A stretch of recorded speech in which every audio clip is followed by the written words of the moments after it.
زوار قناتكم المفضلة أخبار البلاد، مرحبا بكم. Bienvenue sur votre chaîne préférée أخبار البلاد. الخبر العاجل الذي توصلنا به خبر عبارة على مقال مفاده أن إسبانيا تستنجد بالولايات المتحدة الأمريكية.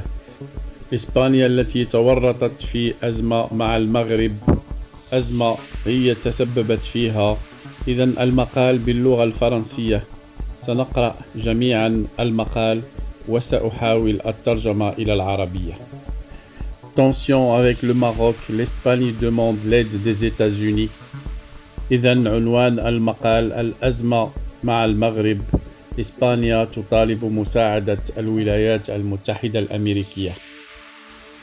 La ministre espagnole des Affaires étrangères Arantxa González Laya a demandé au secrétaire d'État américain Antony Blinken d'aider l'Espagne à régler la crise engendrée par la reconnaissance américaine sous Trump de la souveraineté marocaine sur le Sahara.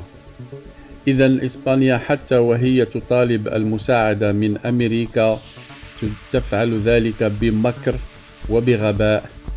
الوزيرة الغبية أرانتشا غونزاليس لايا تطلب من كاتب الدولة الأمريكي في الخارجية أن يساعد إسبانيا على فك الأزمة، وتقول أن الأزمة خلقتها الاعتراف الأمريكي لترامب بسيادة المغرب على الصحراء. إذن بغباء الوزيرة الإسبانية ترتكب خطأ دبلوماسيا فادحا بنسب الأزمة إلى أمريكا.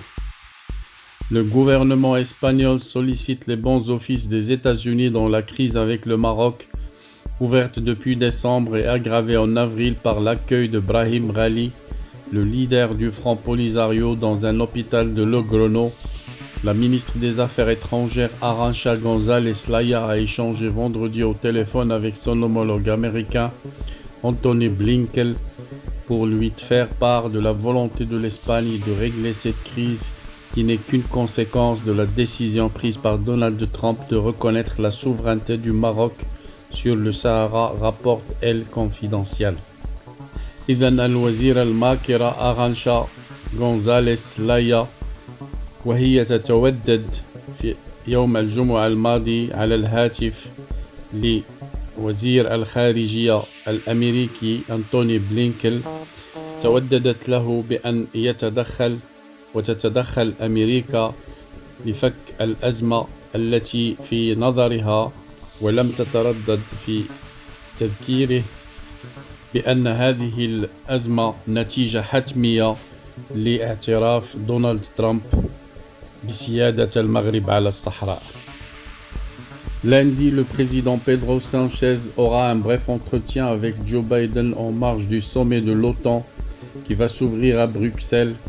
Il saisira cette première occasion de prise de contact avec le président américain depuis son arrivée à la Maison-Blanche le 20 janvier pour insister aussi sur la nécessité de l'implication des États-Unis dans la résolution de la crise avec le Maroc. إذا الفيلم كله طالع على الوقت اللي غادي يشوف فيه بيدرو سانشيز رئيس الحكومة الإسبانية الأسبوع المقبل الرئيس جو بايدن على هامش اللقاء نتاع الدول نتاع لوطن في بروكسل. سانشيز اللي كيتشكى أنه الرئيس الأمريكي ما كيجاوبوش في التليفون، ورفض أنه يخصص زيارة خاصة لإسبانيا. إذن سانشيز غادي يحاول يستغل ال5 دقائق اللي غادي يعطيه جو بايدن في اجتماع غادي يجمعوا مع رؤساء الدول كاملين، غادي يحاول يقنعوا باش يتراجع ممكن على الاعتراف ديال أمريكا بسيادة المغرب على صحرائه. غريب، الحكومة الإسبانية لا رئيس الحكومة ولا وزيرة الخارجية أصبحوا يتصرفون بعقلية كبرنات الجزائر، لم يعد لهم ملف سوى محاولة عرقلة الوحدة الترابية للمملكة المغربية وبكل الوسائل رفض الاعتراف بسيادة المغرب على الصحراء. إدخال الإرهابي إبراهيم غالي باسم مزور وجواز سفر مزور إلى فضاء شينغن داخل التراب الإسباني. كل هذا ويريدون توسط جو بايدن ليتراجع عن اعتراف أمريكا بسيادة المغرب على صحرائه. فماذا لو طلب جو بايدن من رئيس الحكومة الإسبانية عن سبب تفاعل إسبانيا مع إرهابي ودعمها للإرهاب؟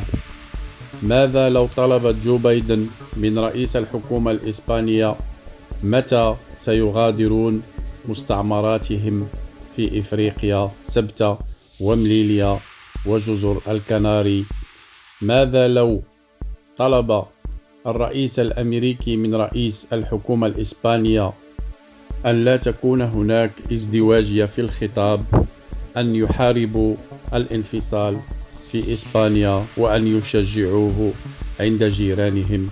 هذه شفافية يجب أن يطلبها الرئيس الأمريكي بايدن من رئيس الحكومة الإسباني لينهي الجدل حول اعتراف أمريكا السيادي على سيادة المغرب على صحرائه المسترجعة. Le 10 décembre 2020, le président Donald Trump reconnaissait la souveraineté marocaine sur le Sahara occidental. Le même jour, les autorités marocaines ont reporté Sindi, le sommet de haut niveau avec le gouvernement espagnol.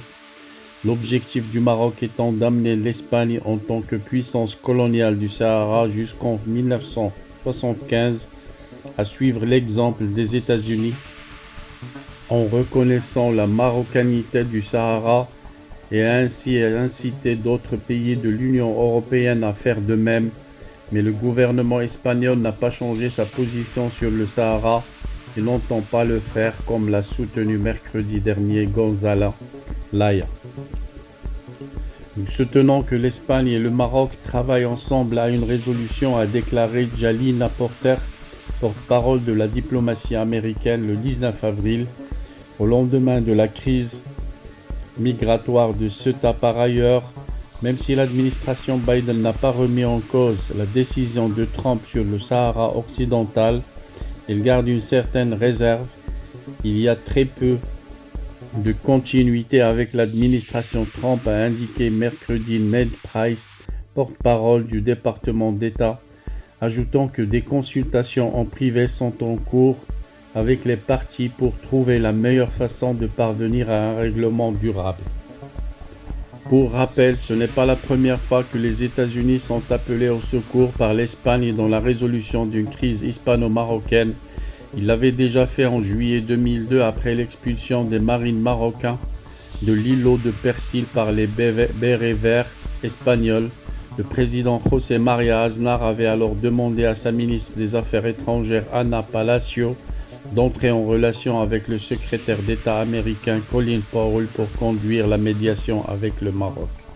إذن لن أترجم كل هذه الأكاذيب التي أتت على لسان جريدة الكونفيدنسيال، فقط سأذكر أن الإسبان حكومتهم وخارجيتهم يكذبون وإعلامهم الإسباني يطبل لكذبهم.